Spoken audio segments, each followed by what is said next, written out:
A graça e a paz do nosso Senhor Jesus, a santa e amada igreja, bom dia a todos. Como é bom a gente poder estar juntos, louvando, adorando, em comunhão com os irmãos e louvando esse Deus tão maravilhoso, que nos ensina, que edifica e que nos faz, a cada dia, sermos mais submissos à sua vontade. Eu queria, antes de começarmos a nossa leitura, nosso texto principal é o de Efésios, capítulo 2, dos versos 1 ao 10. Eu gostaria de fazer uma introdução sobre o contexto dessa carta de Paulo aos Efésios, que foi escrita na terceira viagem missionária do apóstolo Paulo, e passou quase 3 anos na cidade de Éfeso. Essa cidade se tornou um importante centro do trabalho cristão na província romana da Ásia, que ficava numa região que hoje faz parte da Turquia. A epístola aos Efésios foi escrita quando Paulo estava preso. O assunto principal desta epístola é o plano de Deus de fazer convergir nele, em Cristo, na dispensação da plenitude dos tempos, todas as coisas, tanto as do céu como as da terra. A carta não trata de nenhum problema particular dos leitores, mas fala de um modo geral a respeito da igreja e da vida cristã. Na primeira parte da epístola, o apóstolo fala de como os cristãos são um só povo por causa da morte de Cristo na cruz e de como o Espírito Santo lhes dá o poder de viverem sempre unidos uns com os outros. Na segunda parte, ele fala da nova vida que os seguidores de Cristo têm por estarem unidos com Ele. E fala também de como essa vida se manifesta no relacionamento que eles têm uns com os outros. A fim de tornar mais claro o que quer dizer a união do povo de Deus, o apóstolo usa 3 figuras para a igreja. Primeiro, a de um corpo, do qual Cristo é o cabeça. A de um edifício, do qual Cristo é a pedra fundamental. E a de um casal, no qual a igreja é a esposa e Cristo é o marido. Santo Espírito, tu que és encarregado por Deus de trazer a nós a revelação da tua palavra, de nos convencer do pecado, da justiça e do juízo, vem trabalhar com a igreja do Senhor para que possamos entender, compreender estas mensagens escritas na tua palavra, mas que precisam fazer transformação em cada um de nós e em todos. No nome de Jesus. Amém. Começando então, amados, a nossa leitura aqui do texto de Efésios, que está no boletim, vamos lendo assim: Ele vos deu vida, estando vós mortos nos vossos delitos e pecados, nos quais andastes outrora, segundo o curso deste mundo, segundo o príncipe da potestade do ar, do qual o Espírito que agora atua nos filhos da desobediência, entre os quais também todos nós andamos outrora, segundo as inclinações da nossa carne, fazendo a vontade da carne e dos pensamentos, e éramos por natureza filhos da ira, como também os demais. Mas Deus, sendo rico em misericórdia, por causa do grande amor com que nos amou, e estando nós mortos em nossos delitos, nos deu vida juntamente com Cristo.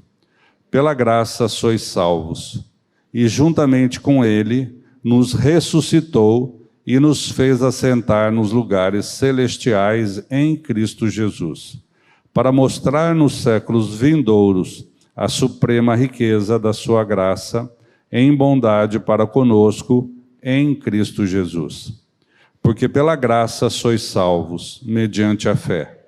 E isto não vem de vós, é dom de Deus.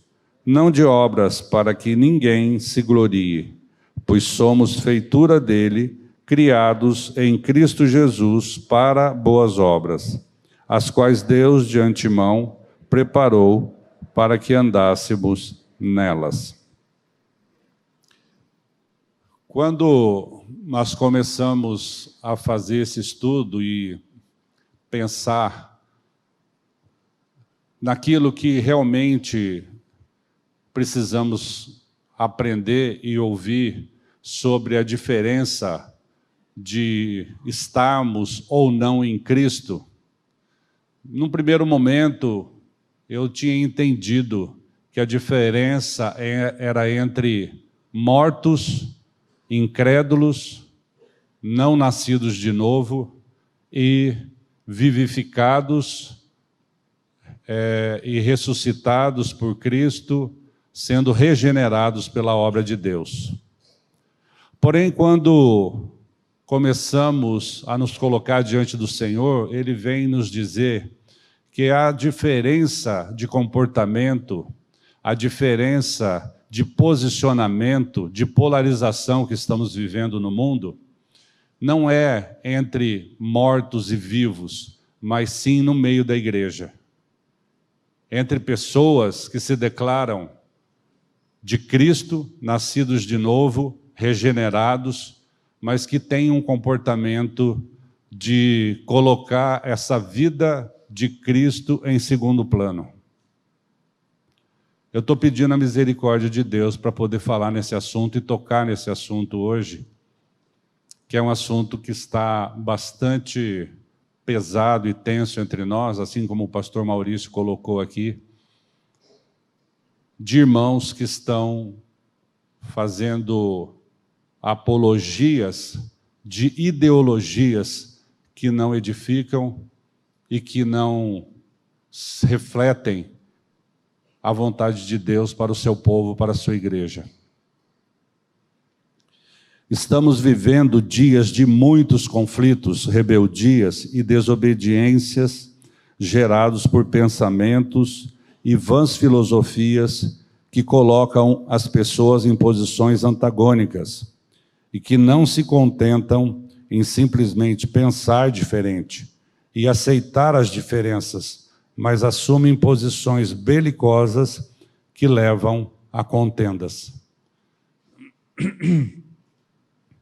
Pessoas querem transformar o mundo de acordo com suas crenças e ideologias na força do braço.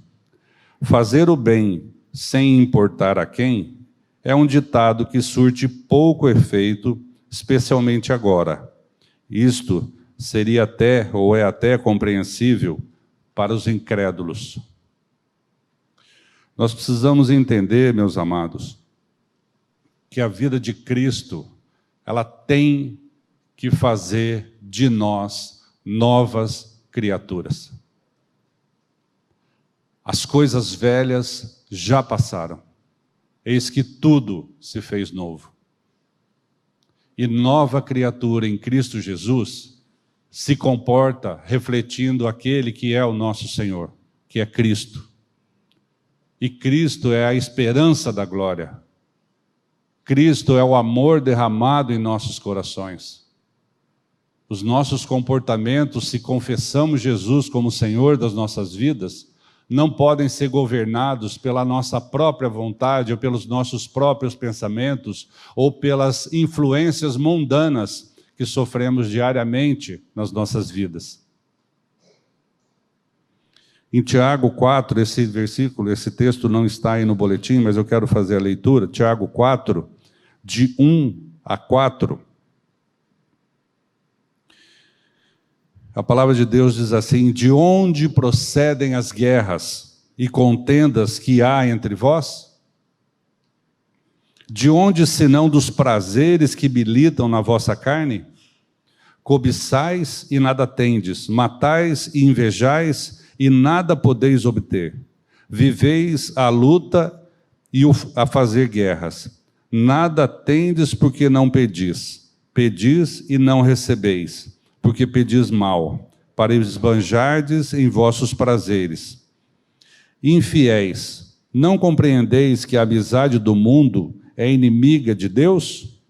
Aquele, pois, que quiser ser amigo do mundo, constitui-se inimigo de Deus.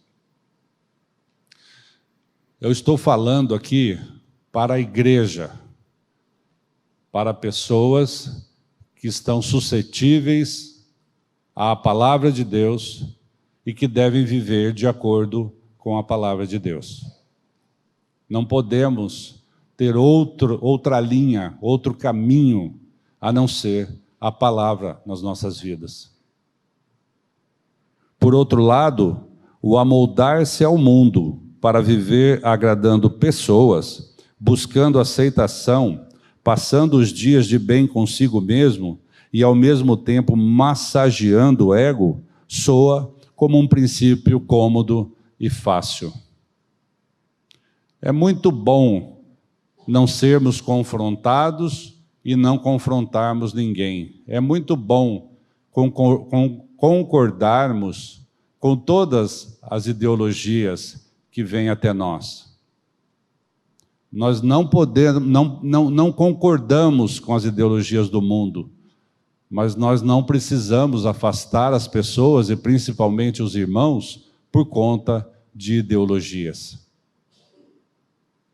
Nós podemos viver no mundo e pensar diferente sobre algumas questões. Não há problema nenhum, desde que essas questões não interfiram na nossa salvação e na nossa santidade e no viver em comunhão uns com os outros, tendo Jesus como Senhor das nossas vidas. Não podemos nos esquecer disso.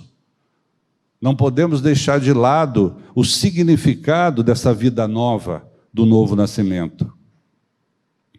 Em 1 Pedro, capítulo 1, de 14 a 16, diz assim a palavra: como filhos da obediência, não vos amoldeis, não tome a forma, as paixões que tinhas anteriormente na vossa ignorância. Pelo contrário, segundo é santo aquele que vos chamou, tornai-vos santos também vós mesmos em todo o vosso procedimento, porque está escrito: sede santos, porque eu sou santo.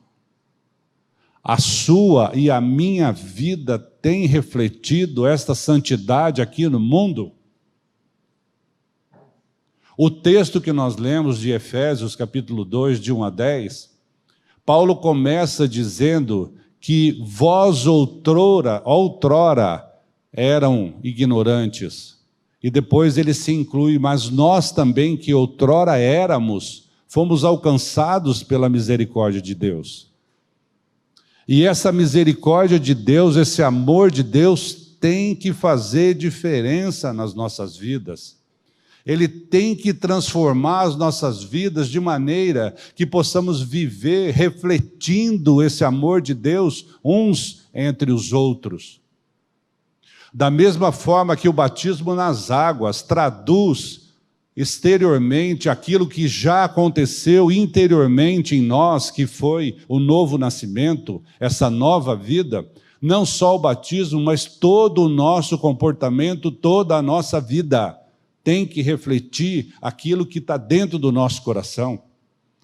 A palavra de Deus diz que a boca fala do que está cheio o nosso coração.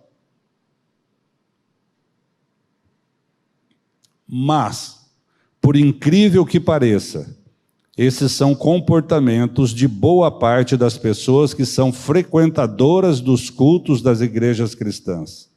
Contudo, aqui queremos falar para um grupo de pessoas que, apesar de estar no mundo, a Bíblia diz que não é do mundo, o povo que foi regenerado de Deus.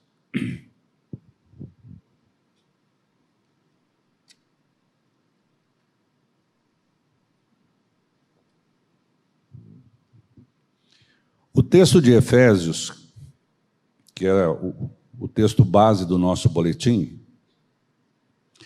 nós lemos no início, a fala que Paulo está falando de dois grupos de pessoas. A primeira, pessoa sem Cristo, né? Ele fala o que éramos antes, mortos, e o que seremos depois do novo nascimento, vivos. Primeiro ele fala, na verdade ele nos lembra de como éramos antes de sermos nascidos de novo. Sem Cristo, nós éramos mortos espiritualmente, dominados pelo pecado, dominados por Satanás e pelo poder da carne, sendo filhos da ira. Só coisa boa. Só, né? Sem Cristo, nada nós podemos fazer por nossa própria vontade, por nossa própria força. Mas com Cristo, o que aconteceu com as nossas vidas? Eu quero relembrar a igreja daquilo que foi, que aconteceu com a transformação acerca das nossas vidas, acerca da nossa salvação e da nossa santidade. Então, em Cristo, nós fomos vivificados. Essa é a parte mais legal.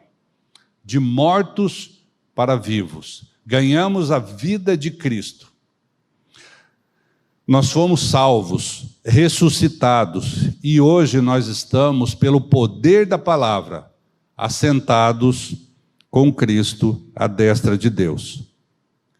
E aí, por fim, ele diz que a nossa vida tem que ser frutífera, porque nós devemos andar em boas obras, naquelas que Deus, de antemão, já tinha preparado para que andássemos nelas. Estas boas obras que Deus preparou para que andássemos nelas, nós estamos andando nelas? Nas boas obras que Deus preparou?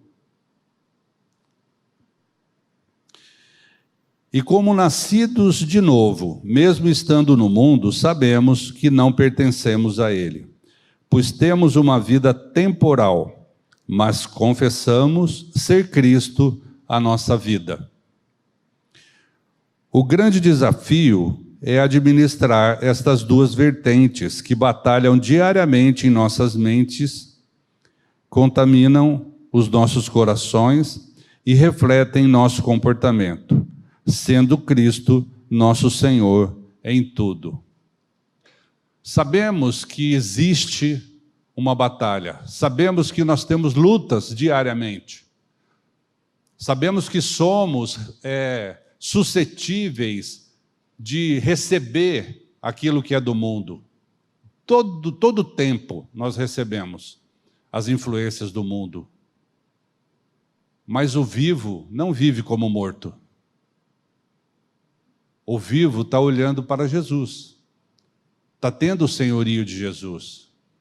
E esse amor de Deus que vem transformar os nossos corações, ele deve, na mesma hora em que nós temos qualquer vacilo, qualquer impacto com essas coisas do mundo, as propostas do mundo, sendo talvez contaminados pelas coisas do mundo, esse amor de Deus deve superar todas essas falas, todas essas ideologias que não edificam, que nos afastam, que polarizam, que trazem conflitos no meio da igreja. Também queremos que o mundo seja transformado. Nós queremos que o mundo seja transformado, mas não porque um é de A, um é de B, um é de um lado, outro é de outro. Nós queremos que sejam transformados pelo poder de Deus para a salvação do homem. Transformados de mortos em vivos, e não de vivos de um lado e vivos de outro lado. Nós somos um em Cristo Jesus. Não podemos ter essa divisão no meio da igreja. Não há espaço para isso. Porém, sabemos que não conseguimos pela força do braço. A nossa certeza é que somente o Evangelho de Jesus Cristo tem esse poder, mesmo que em todo o tempo estejamos tentados a ser o sujeito desta ação. Abrindo um parênteses aqui, sobre tentação, o próprio Jesus foi várias vezes tentado a agradar pessoas, inclusive quando foi procurado por Nicodemos, um dos principais dos judeus. Receber elogios, né? Dizer assim, você é o cara, a gente ouve toda hora. Você é o cara, você faz a diferença no mundo, a sua vida, o seu comportamento, as suas escolhas. Mas de onde vem isso? Se nós não colocamos isso aos pés de Jesus e trazemos para nós essa glória, está tudo errado. Essa glória não é nossa. E o próprio Jesus, ele diz aqui em João 3,2, este de noite for ter com Jesus e lhe disse, Rabi, sabemos que és mestre vindo da parte de Deus, porque ninguém pode fazer estes sinais que tu fazes se Deus não estiver com ele. Porém, o Filho de Deus, sendo conhecedor do coração enganoso do homem e percebendo a intenção de Nicodemos, assim lhe falou.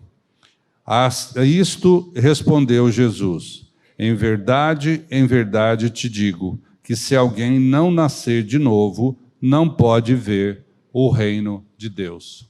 Nicodemos veio com uma conversinha, né? Tipo assim, olha, eu acho que você é o cara, você é o Filho de Deus, porque esses sinais que você está fazendo aí, esses milagres, essas pregações, essas falas, não é de você, vem de Deus, então você é o cara. E Jesus não aceitou esse tipo de abordagem. O que ele falou? Se você não nascer de novo, meu filho, você não vai ver o reino de Deus. Jesus não estava preocupado com a fala de Nicodemos, mas estava preocupado com a sua salvação. E é exatamente essa que deve ser a nossa preocupação.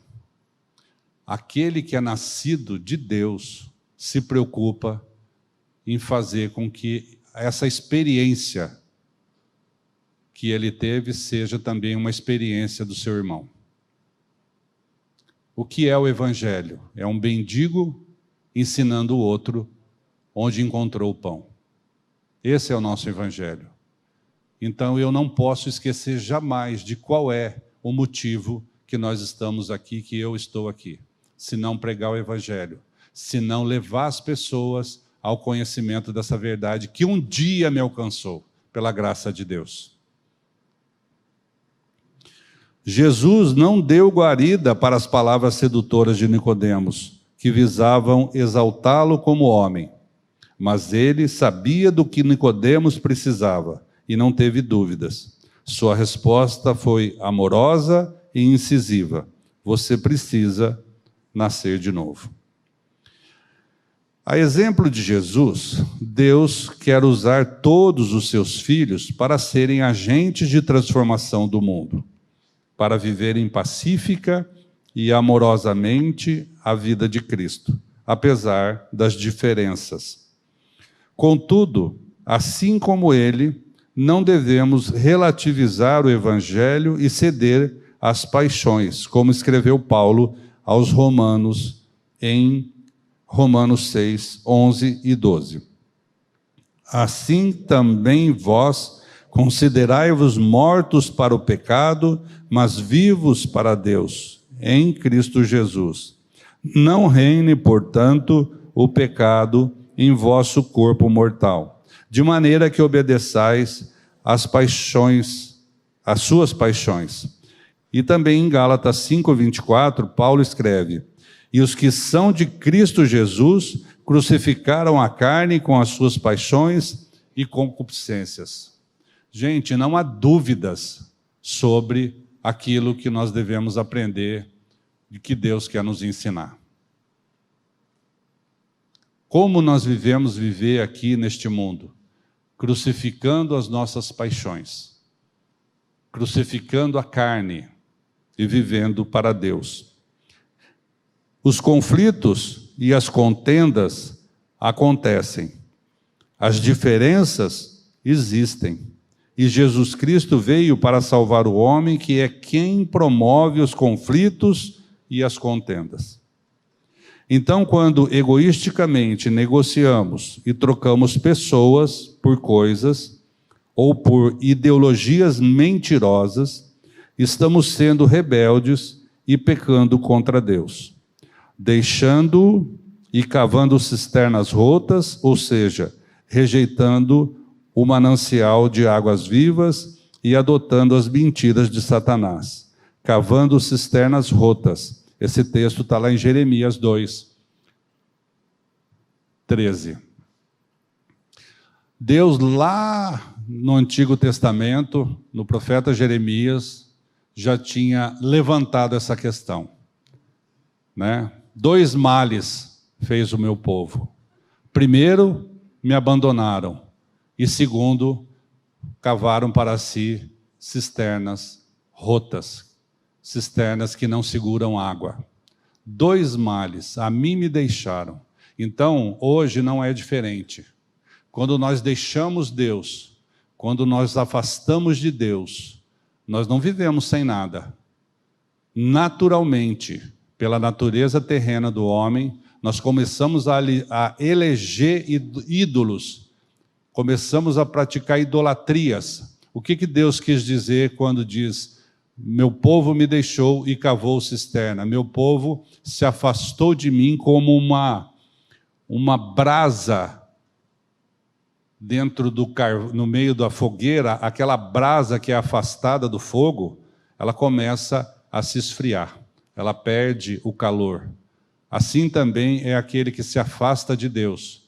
Mesmo sendo nascido de novo, vivendo no mundo, nós podemos, muitas vezes, começar a olhar para ídolos, colocar ídolos em nossa vida, que vai tranquilamente fazer com que o nosso comportamento não seja o comportamento daquele que crucificou a sua carne, mas que aquele que começa a trazer de novo a sua lembrança, as suas concupiscências, as suas ideologias, achando que a sua fala e o seu posicionamento mundano é mais importante do que estar vivo diante de Deus e dependendo da sua graça.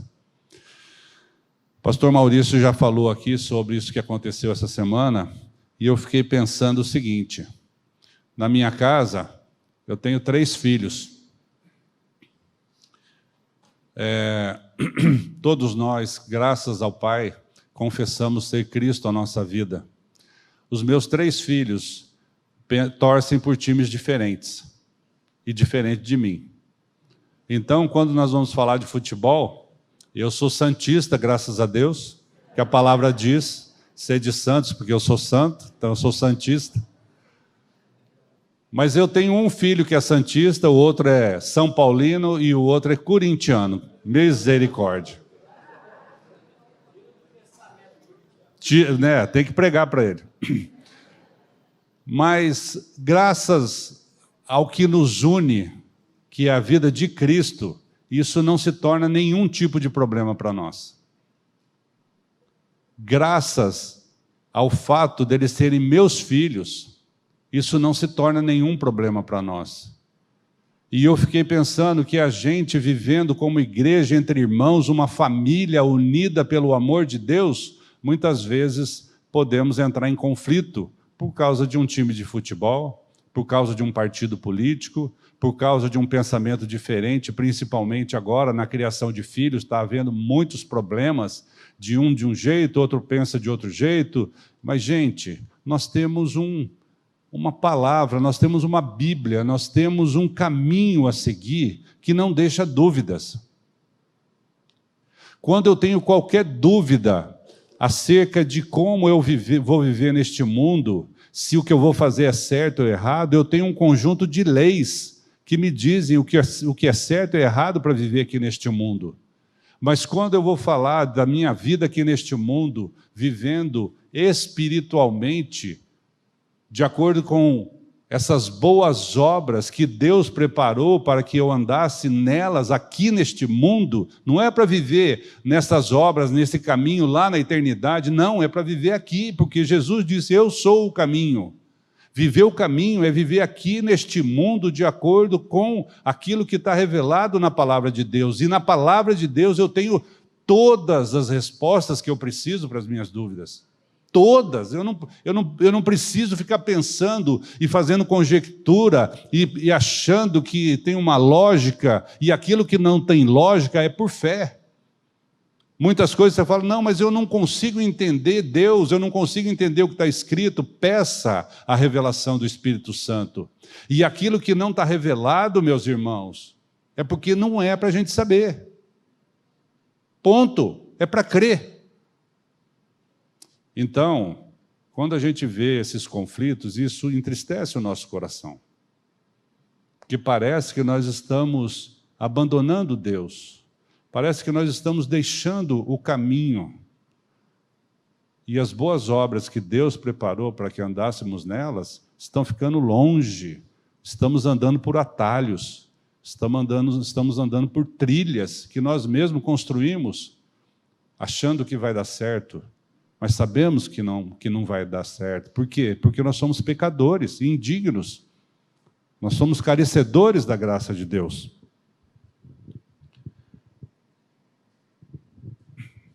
Diferentemente da realidade profética de Jeremias, o conselho de Jesus para a mulher samaritana na beira do poço foi esse. João 4,14. Aquele, porém, que beber da água que eu lhe der, nunca mais terá sede. Pelo contrário, a água que eu lhe der será nele uma fonte a jorrar para a vida eterna. Olhem só a diferença entre aquilo que Deus disse lá no Velho Testamento e o que Jesus está dizendo agora, sobre essa comparação, de que nós cavamos para nós cisternas que não seguram a água, mas Jesus veio e diz assim, aquele que beber da água que eu lhe der, jamais terá sede. Essa água jamais vai se acabar, jamais vai se esgotar. E pelo contrário, ele será uma fonte a jorrar para a vida eterna. Além da água de Cristo me dessedentar, tirar a minha sede, faz de mim uma fonte a jorrar desta água. A boca fala do que está cheio o coração. Então eu vou falar daquilo que Deus fez na minha vida, daquilo que foi a transformação e a alegria que eu tenho de hoje ser um novo nascido e um filho de Deus. Quando Jesus diz para permanecermos no seu amor, ele está nos dando uma espécie de vacina contra a rebeldia e contra a idolatria. João 15, 3 e 4 diz assim, vós já estáis limpos pela palavra que vos tenho falado. Permanecei em mim, e eu permanecerei em vós. Como não pode o ramo produzir fruto de si mesmo, se não permanecer na videira, assim nem vós o podeis dar, se não permanecerdes em mim. Nós só podemos frutificar se nós permanecermos em Cristo. Ele é a videira verdadeira e nós somos os ramos. Esse fruto vem de Cristo. Um texto que não está aí no boletim, está em Mateus 11, 28 a 30, Jesus diz assim, isso é que Jesus está nos exortando a como fazer isso, né? Se eu tenho qualquer dificuldade, se eu tenho qualquer barreira que me impede de chegar a Cristo, ele diz assim, vinde a mim, todos os que estáis cansados e sobrecarregados, e eu vos aliviarei. Tomai sobre vós o meu jugo, e aprendei de mim, porque sou manso e humilde de coração, e achareis descanso para a vossa alma, porque o meu jugo é suave e o meu fardo é leve. Quando Jesus diz, aprendei de mim, que sou manso e humilde de coração, isso fala ao seu coração? Se nós aprendemos de Jesus, se nós somos submissos a Jesus, o nosso comportamento tem que ser como o de Jesus, manso e humilde de coração. A Bíblia nos ensina que a palavra branda desvia o furor.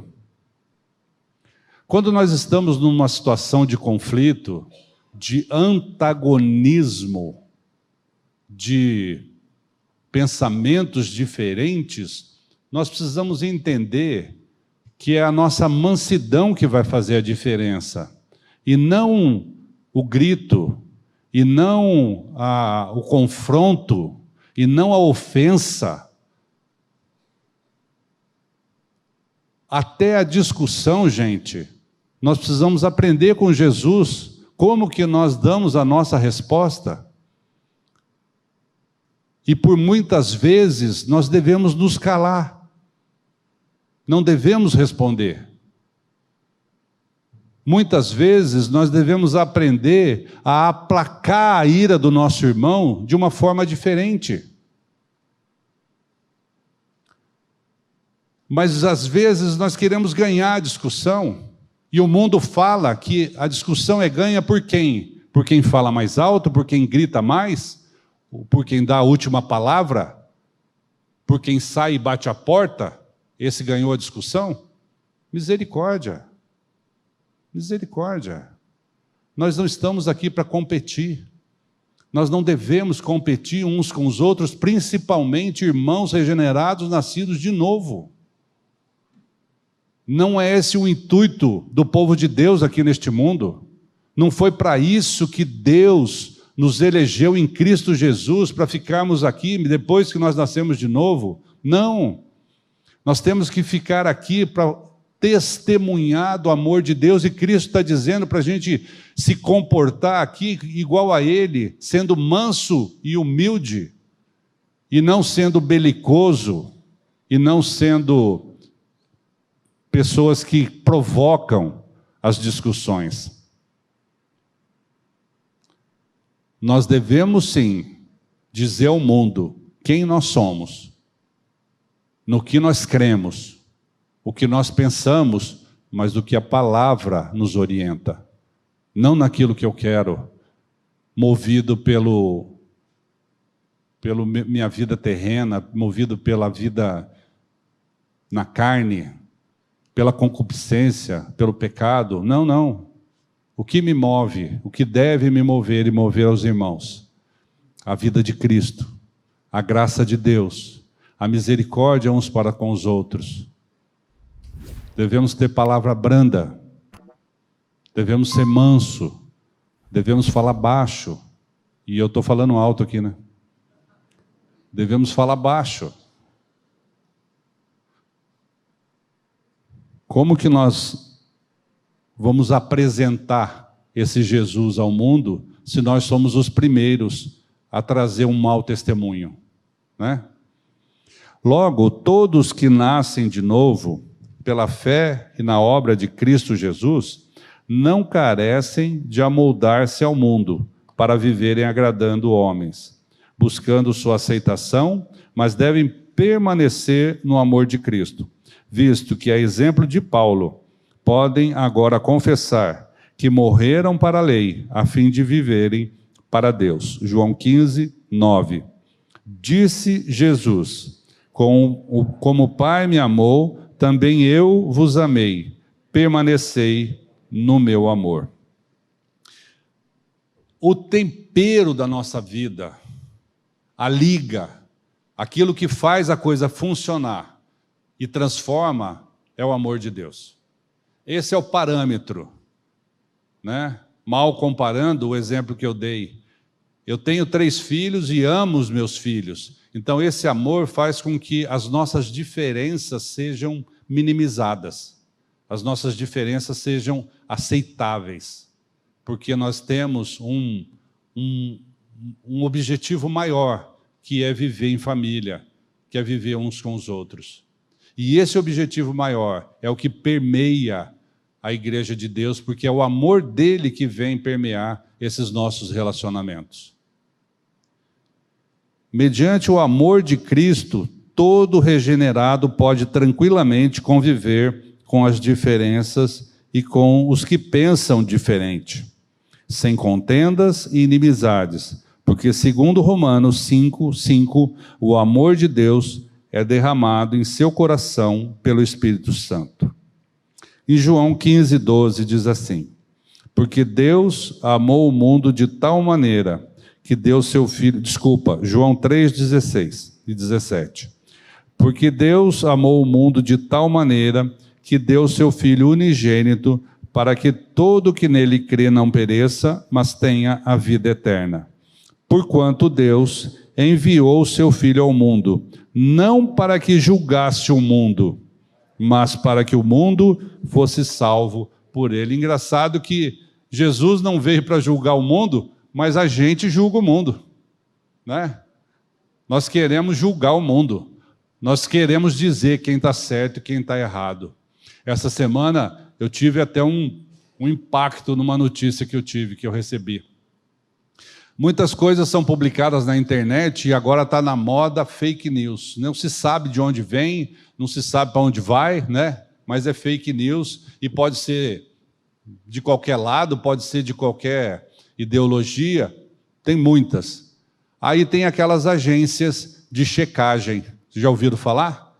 Que tem agência que diz se aquela notícia é verdade ou mentira. Então, você está em dúvida, você vai para a agência e pergunta lá, escuta, essa notícia que eu estou vendo aqui, é verdadeira ou é fake news?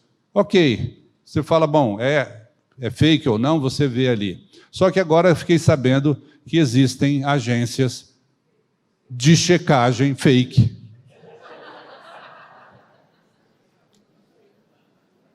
E aí? E agora?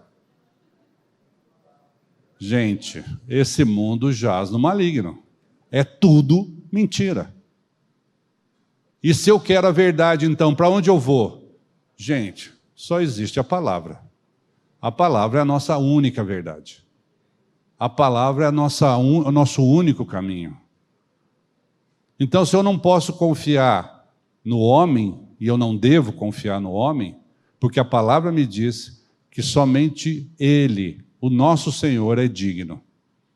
Então, quando Ele diz, eu sou o caminho, eu sou a verdade, olha só, que norte que nós temos, gente. Eu posso me apegar a isso, porque a palavra de Deus, e falar, não, daqui eu não saio. Eu vou ficar com a verdade de Deus, eu vou ficar com Jesus, eu vou viver aquilo que Ele manda eu viver, da forma que Ele manda eu viver, do jeito que Ele quer que eu viva, falando o que Ele quer que eu fale, pregando do jeito que Ele quer que eu pregue, porque o resto é mentira. A palavra de Deus diz que o mundo jaz no maligno. Jesus disse lá em João 8,44, vós sois mentirosos porque tendes por pai o pai da mentira, que é Satanás.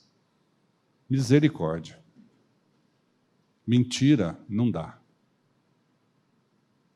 Ideologias falsas não dá.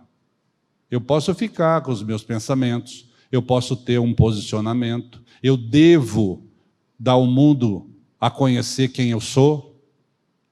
Eu sou um regenerado, sou um pecador alcançado pela graça, sou um cristão. O mundo tem que conhecer que eu sou um cristão, tem que saber no Deus que eu creio. Mas eu não devo fazer disso uma arma de guerra. A obra redentora de Cristo, que visa nos salvar, visa também nos restaurar em toda a ordem temporal, ou seja, não só na vida eterna, como também na vida terrena. O Evangelho atua em nossas vidas, tanto interna quanto externamente, levando-nos à mensagem da graça de Deus e transformando o nosso comportamento para que sejamos agentes dele de transformação do mundo nas realidades temporais. Então, aquilo que é a nossa vida, que nós vamos um dia estar diante de Deus, gozando daquela presença santa do Senhor, nós podemos viver aqui neste mundo já um pouco dessa experiência, aprendendo como devemos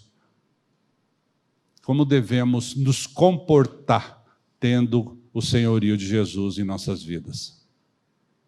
Eu não devo comportar pela minha carne, pelos meus valores temporais, pelos meus valores do mundo, mas pelos valores daquele que mora em mim. Em Cristo, lembra daquele ditado, fazer o bem sem olhar a quem? O mundo diz assim, você deve fazer o bem. Se você faz o bem, eu olho para você, eu falo, nossa, você é joia, eu não conheço o teu coração. Você não conhece o meu coração, mas eu estou fazendo o bem, aquilo que eu deixo parecer. Na palavra de Deus, fazer o bem ganha um ressignificado. Então eu posso hoje fazer o mesmo bem que eu fazia lá quando Paulo fala que outrora éramos perdidos, outrora éramos mortos.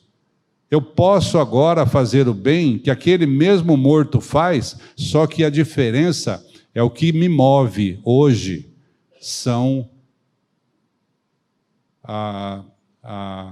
as obras que Jesus vem fazer na minha vida, o fruto do Espírito que Jesus vem manifestar na minha vida, né? E eu posso agora andar naquele mesmo projeto de Deus. O projeto de Deus que diz que são as boas obras de Deus na minha vida, e não são as boas obras do Mário, ou de cada um de nós.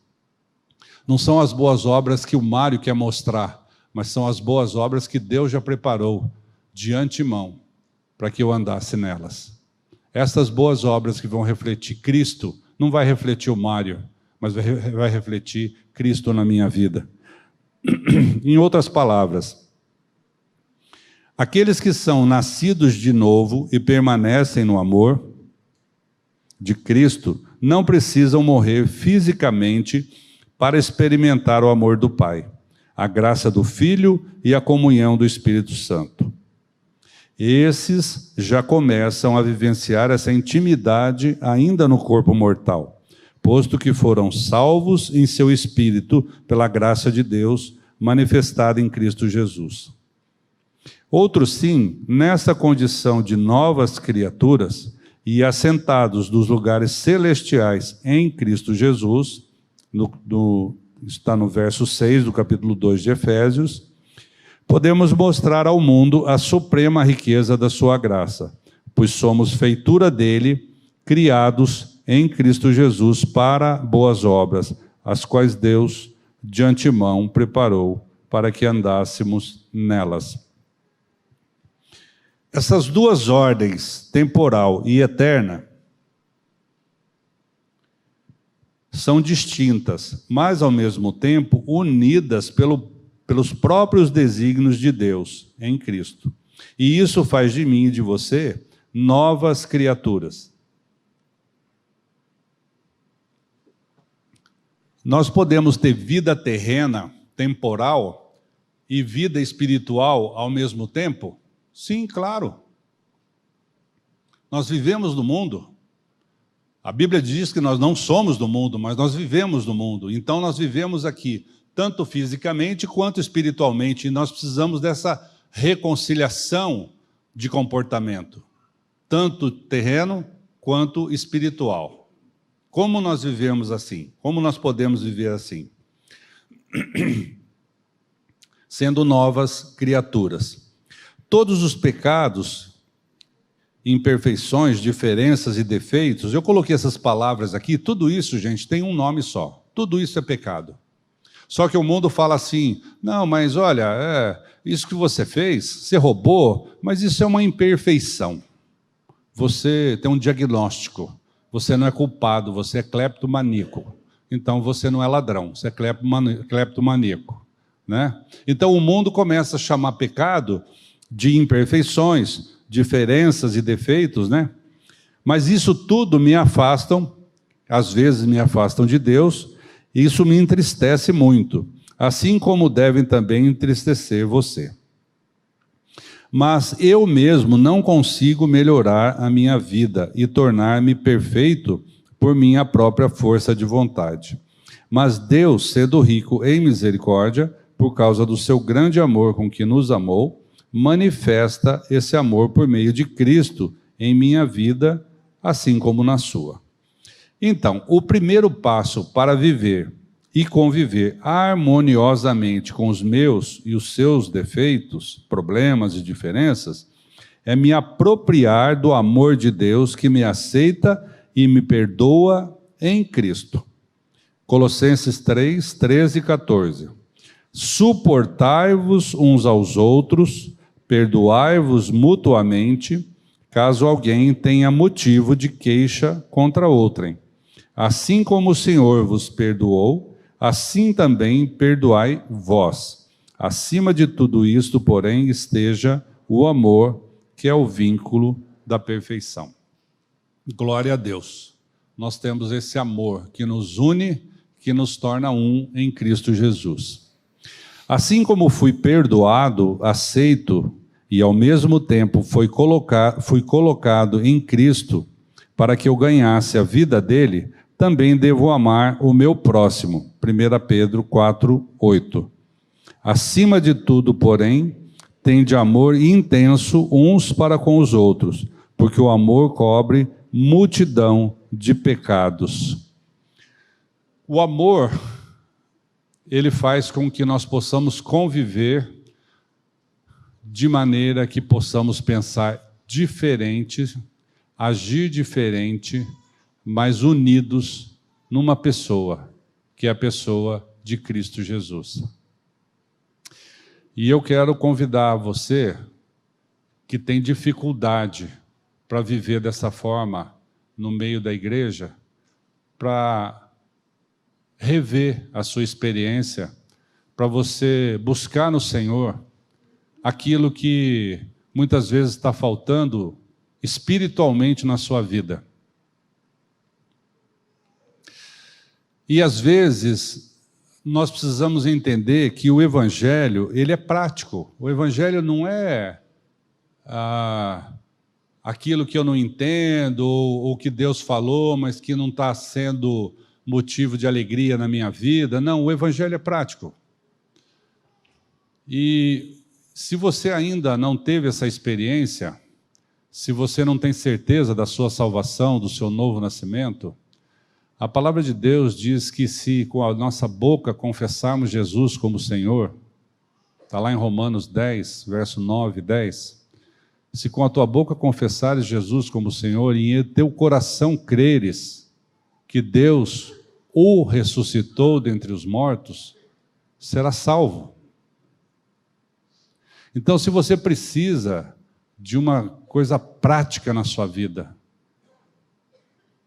a coisa prática, a mais prática que Deus deixou para nós, foi a confissão. Quando eu confesso que Jesus é o Senhor da minha vida, a minha vida muda. O amor dele vem ser derramado no meu coração e eu posso então conviver com os meus irmãos sem ser pivô de contenda, sem ser motivo de conflito. Então, lá na sua casa, lá em secreto, se você quiser realmente ter essa certeza, busque na palavra de Deus. Leia Romanos 10, 9 e 10. Confesse que Jesus é o Senhor da sua vida. E você vai ter uma experiência maravilhosa. Finalmente, não temos desculpas. Se somos feitura dele, regenerados, criados em Cristo Jesus para as boas obras, as quais Deus de antemão preparou para que andássemos nelas, não seremos causadores de contendas e conflitos por causa de vãs filosofias e ideologias mundanas, mas, permanecendo no seu amor, seremos instrumentos de transformação do mundo pelo poder do Evangelho. É o Evangelho que muda, que transforma, que faz de nós novas criaturas. Amém?